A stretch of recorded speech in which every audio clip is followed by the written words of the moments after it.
Ողջույն իմ սիրելի հետևորդներ, ուզում եմ իմ պատրաստած շերտավոր խմորը ձեզ ցույց տալ նաև այսպիսի Նապոլեոնի տարբերակ, որը ամբողջությամբ կրեմով չի պատված և վերջում գաթայի կտրվածք։ Ուրեմն Նապոլեոնի այս տեսակի համար շերտը բացում ենք, կտրատում ենք մեր ցանկացած չափսերի, սկզբից դնում ենք 220 ջերմաստիճանը, հետո ավելացնում ենք 250-ի։ Կարծում եմ շերտերի առատությունը տեսանելի է, շատ լավ է ստացվում, միացնում ենք կրեմով։ Եթե ուզում եք խրթխրթան մնա մի քանի օր Նապոլեոնը, պետք է միացնել խտացրած կաթ և կարագով պատրաստած կրեմով։ Իսկ երեսին նմանատիպ կտրվածքի համար գեղեցիկ էր մի քանի փշուր ավելացնելը։ Պատրաստենք գաթայի խորիզը։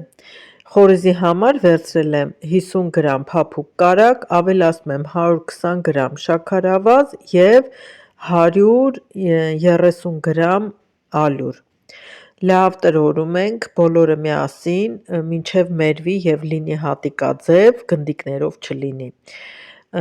Մի փոքր էլ վանիլին էի ավելացրել, այս տեսակ պիտի լինի։ Սա թողնում ենք կրախ։ Հիմա բացենք շերտավոր խմորը։ Շերտավոր խմորը ինչքան բարակ բացենք, այդքան գեղեցիկ կլինեն շերտերը։ Ցանկալի է գաթայի համար շերտավոր խմորը լինի մի քիչ սառը։ Շատ հալված վիճակում գաթայի շերտերը փլվում են և այդ խմորը փափկում է և շերտեր չի տալիս։ Մի փոքր սառը վիճակով բացեք գունդը։ Տեսեք ինչքան մեծ եմ բացել, 2-թիզ բարձրությունն է և 3-թիզ լայնքը, ինձ անցած անգամ հարցնում էին, թե ինչ չափի եք ձեր գունդը բացում, հաստությունը, բարակությունը, արդյոք մի գնդից 10 հատ գաթա ստանալը բավական է չափը, պետք է ասեմ, որոշում եք դուք, միգուցե մի քիչ նեղ կտրեք և ստանաք 15 գաթա, մի քիչ լայն ստանաք 10 գաթա, բայց մոտավորապես այդքան է դուրս գալիս, նայած կտրվածքի։ Ինչպես տեսաք, մեջտեղի մասը խորիզը փռեցի, վերջից և սկզբից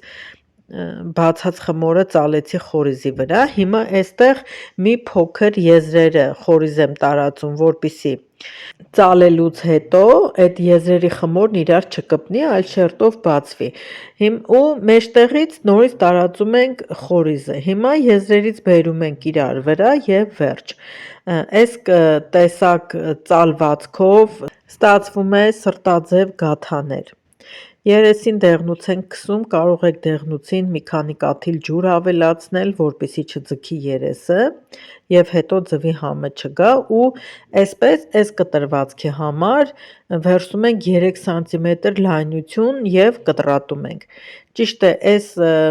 զիգզակ կտրվածքը գաթայի նախշը չի պահելու թխելուց հետո, բայց ընդհանուր առմամբ գեղեցիկ է ստացվում։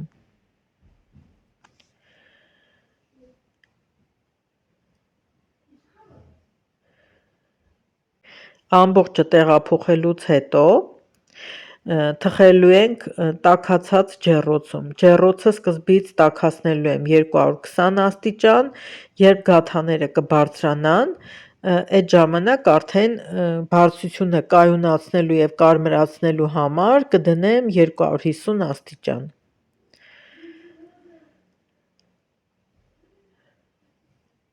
Գաթաները բարձրանալուց հետո իրենց նեղության հաշվին թեքվելու են և կարող եք դուք էլ օգնեք դանակի ծայրով թեքել, որպեսզի ընկնեն տապակի վրա և բացվեն այս տեսքով։ Շատ գեղեցիկ է ստացվում։ Խորիզը վրայից չի թափվում, կարմրության աստիճանը որոշում եք դուք։ Միկադոյի պատրաստման ընթացքը իմ ալիքում կա, դե այս Նապոլեոններն էլ ինձ դուր են գալի այսպիսի տեսքով, գեղեցիկ սրճելու համեղ ափսե պատրաստեցի, թխեցի։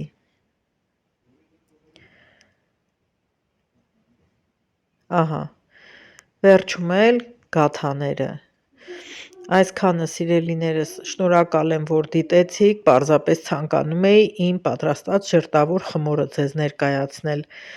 Միկադոյի և Նապոլեոնի տեսանյութի հղումները կդնեմ այս տեսանյութի ներքևում, կհանդիպենք հաջորդ վլոգում։